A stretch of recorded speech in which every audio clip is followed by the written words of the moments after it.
乡亲继续要来看台南的中西区有一丛红枫树，伫当地徛20栋路。讲昨下晡透一阵的怪风，这丛红枫树全断身倒地。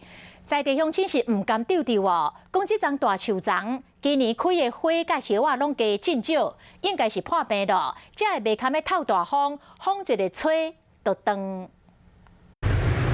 天顶咧落雨，阁有风咧吹，雄雄伫路边的树仔拍一声，树仔顶半部直接断去。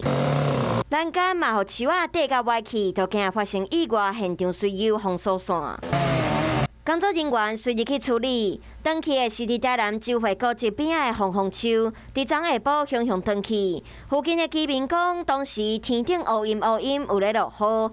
雄雄听到声音，感觉奇怪，出来看，就发现红枫树倒去。 它的片就对栽了，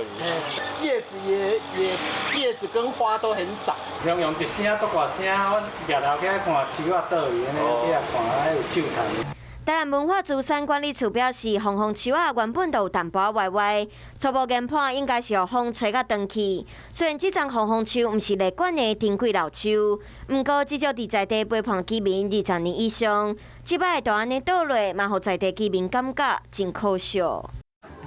华视新闻看起来，赶快订阅我们的华视新闻 YouTube 频道，欢迎按赞、订阅、开启小铃铛，最新最及时的资讯要提供给你。